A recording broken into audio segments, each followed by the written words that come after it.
بسم اللہ الرحمن الرحیم۔ حافظہ ندا ٹی وی کے معزز دیکھنے اور سننے والوں السلام علیکم۔ آج جو میں ویڈیو آپ کے لیے لائی ہوں اس کا موضوع ہے والدین کی خدمت اور ایصال ثواب۔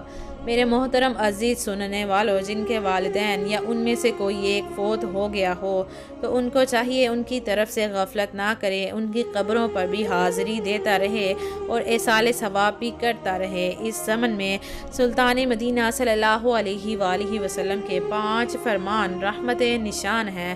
مقبول حج کا ثواب، جو بنیت ثواب اپنے والدین دونوں یا ایک کی قبر کی زیارت کرے، حج مقبول کے برابر ثواب پائے، اور جو بکثرت ان کی قبر کی زیارت کرتا ہو تو فرشتے اس کی قبر، یعنی جب وہ فوت ہو جائے گا تو فرشتے اس کی قبر کی زیارت کو آئیں گے۔ نمبر 2، 10 حج کا ثواب۔ جو اپنے ماں یا باپ کی طرف سے حج کرے، ان کی یعنی ماں یا باپ کی طرف سے حج ادا ہو جائے گا، اسے یعنی حج ادا کرنے والے کو مزید 10 حج کا ثواب ملے گا۔ سبحان اللہ۔ جب کبھی نفلی حج کی سعادت حاصل ہو تو فوت شدہ ماں یا باپ کی نیت کر لیں تاکہ ان کو بھی حج کا ثواب ملے، آپ کا بھی حج ہو جائے بلکہ مزید 10 حج کا ثواب ہاتھ آ جائے۔ نمبر 3، والدین کی طرف سے خیرات۔ جب تم میں سے کوئی کچھ نفل خیرات کرے تو چاہیے کہ اسے اپنے ماں باپ کی طرف سے کرے کہ اس کا ثواب انہیں ملے گا اور اس کے یعنی خیرات کرنے والے کے ثواب میں بھی کوئی کمی نہیں آئے گی۔ سبحان اللہ۔ نمبر 4، روزی میں بے برکتی کی وجہ۔ بندہ جب ماں باپ کے لیے دعا ترک کر دیتا ہے تو اس کا رزق قطع ہو جاتا ہے۔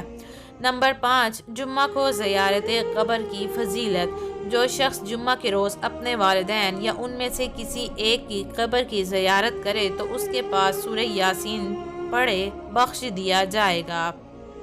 میرے محترم عزیز سننے والوں، اللہ کی رحمت بہت بڑی ہے۔ جو مسلمان دنیا سے رخصت ہو جاتے ہیں ان کے لیے بھی اس نے اپنے فضل و کرم کے دروازے کھلے ہی رکھے ہوتے ہیں۔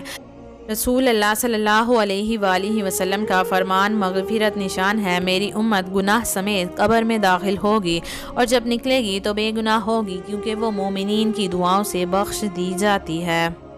ایک اور روایت میں ہے، سرکار مدینہ صلی اللہ علیہ وآلہ وسلم کا ارشاد ہے، مردے کا حال قبر میں ڈوبتے ہوئے انسان کی مانند ہے کہ وہ فوت شدہ انتظار کرتے ہیں باپ یا ماں، بھائی یا بہن یا کسی دوست کی دعا اس کو پہنچے، اور جب کسی کی دعا اسے پہنچتی ہے تو اس کے نزدیک وہ دنیا و ما فیہا یعنی دنیا اور اس میں جو کچھ بھی موجود ہے اس سے بہتر ہوتی ہے۔ اللہ عز و جل قبر والوں کو ان کے زندہ متعلقین کی طرف سے ہدیہ کیا ہوا ثواب پہاڑوں کی مانند عطا فرماتا ہے۔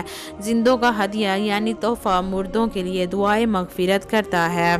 میری اللہ پاک سے دعا ہے کہ جن کے عزیز و اقارب اس دنیا فانی سے کوچ کر گئے ہیں، اللہ پاک ان کی بے حساب مغفرت فرمائے اور ہم سب کو اپنی دعاؤں میں انہیں یاد رکھنے کی توفیق عطا فرمائے، آمین۔